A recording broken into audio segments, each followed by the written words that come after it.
بھارت کو سفارتی محاذ پر ایک اور سبکی کا سامنا۔ شنگھائی تعاون تنظیم نے بھی بھارت کا جھوٹا پروپیگنڈا تسلیم کرنے سے انکار کر دیا۔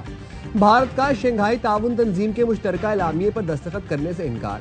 بھارتی وزیر دفاع راج ناتھ سنگھ نے مشترکہ بیان میں پہلگام واقعے کو شامل نہ کرنے اور جعفر ایکسپریس پر دہشت گردی کی مذمت کرنے پر دستخط سے انکار کیا۔ اجلاس کی سائیڈ لائن پر وزیر دفاع خواجہ آصف کی چینی ہم منصب سے ملاقات۔ کہا ملاقات نتیجہ خیز رہی، مشترکہ معاملات اور تعاون بڑھانے پر بات کی۔ اسپیکر ایاز صادق کی زیر صدارت قومی اسمبلی کا اجلاس، بجٹ کی منظوری دی جائے گی۔ اپوزیشن کا مالیاتی بل مؤخر کرنے کا مطالبہ، بل پر عوامی رائے لینے کے لیے اپوزیشن کی ترامیم مسترد۔ بیرسٹر گوہر نے اظہار خیال کرتے ہوئے کہا موجودہ بجٹ میں 64% ڈیفیسٹ ہے۔ بجٹ ملک اور قوم کے لیے گھاٹے کا بجٹ ہے۔ ملک عامر ڈوگر نے کہا وفاقی بجٹ میں عوام کے لیے کچھ نہیں ہے، ٹیکسز کی بھرمار ہے۔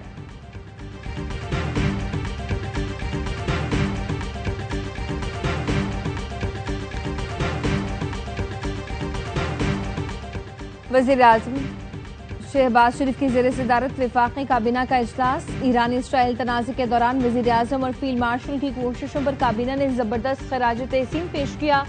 نائب وزیر اعظم اسحاق ڈار کی کوششوں کو بھی سراہا۔ کابینہ نے ایران اسرائیل کشیدگی میں کمی کے حوالے سے اطمینان کا اظہار کیا۔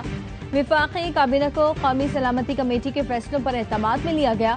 وزیر خزانہ کی جانب سے فائنانس بل میں مجوزہ ترامیم اور تجاویز پر کابینہ کو بریفنگ دی گئی۔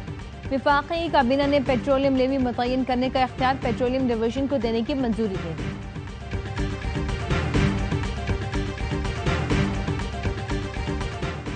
بلاول بھٹو زرداری کی پارٹی کے ارکان پارلیمنٹ کو بجٹ کے حق میں ووٹ دینے کی ہدایت۔ بلاول بھٹو کی سربراہی میں پیپلز پارٹی پارلیمانی پارٹی کا اجلاس۔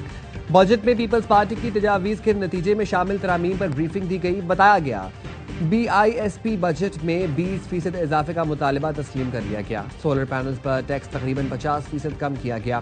FBR قانون میں سخت ترامیم کو ختم کیا گیا۔ تنخواہوں میں 10% اور پینشنرز کے لیے 7% اضافہ ہوا۔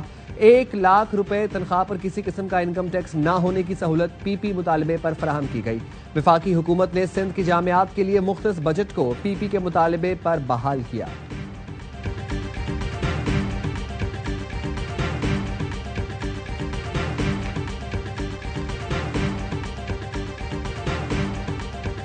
ملک کے مختلف علاقوں میں مانسون بارشیں۔ اسلام آباد اور راولپنڈی میں رواں سیزن کی پہلی بارش۔ گرمی کا زور ٹوٹ گیا۔ لاہور میں بارش کے بعد 100 کے قریب فیڈر اسٹرپ ہونے سے بجلی کا نظام متاثر ہو گیا۔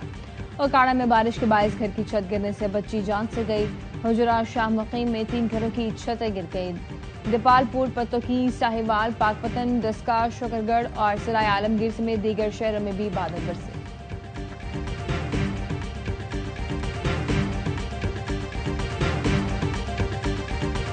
وزیر اعلیٰ پنجاب مریم نواز کا بارش کے دوران لاہور کے مختلف علاقوں کا دورہ۔ بارش کے پانی کی بروقت نکاسی پر اظہار اطمینان۔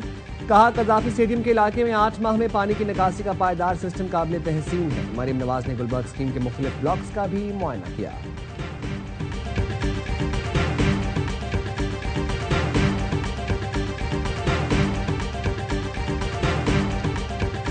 مخصوص نشستوں کے فیصلے کے خلاف نظرثانی کیس کی سپریم کورٹ میں سماعت۔ جسٹس مسرت ہلالی نے ریمارکس دیے سیاسی جماعت تو موجود تھی مگر کچھ نے پارٹی سے وابستگی ظاہر کی، کچھ نے نہیں کی۔ جسٹس جمال منتقل نے ریمارکس دیے 39 امیدواروں کی طرح باقی 41 بھی بیان حلفی جمع کرا دیتے۔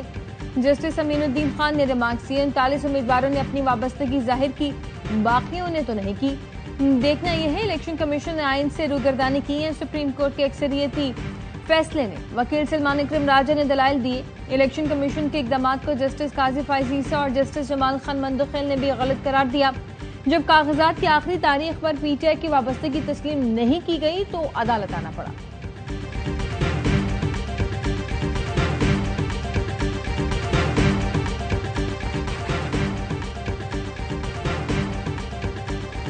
£190 ملین کیس میں بانی PTI اور بشرا بی بی کی سزا معطلی کی درخواستوں پر سماعت۔ نیب اسپیشل پروسیکیوٹر نے کہا میں کل اس کیس میں تعینات ہوا ہوں۔ طویل پالمیز کا کیس ہے، تیاری کے لیے کم از کم 4 ہفتے دیے جائیں۔ اسلام آباد ہائی کورٹ نے نیب کی استدعا منظور کر کے سماعت ملتوی کر دی۔ قائم مقام چیف جسٹس نے کہا کیس کی آئندہ سماعت کی تاریخ آرڈر میں جاری کر دوں گا۔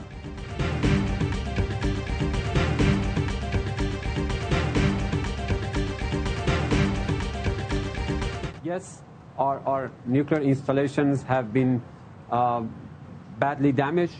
That's for sure, because it has come under repeated attacks by Israeli and American aggressors.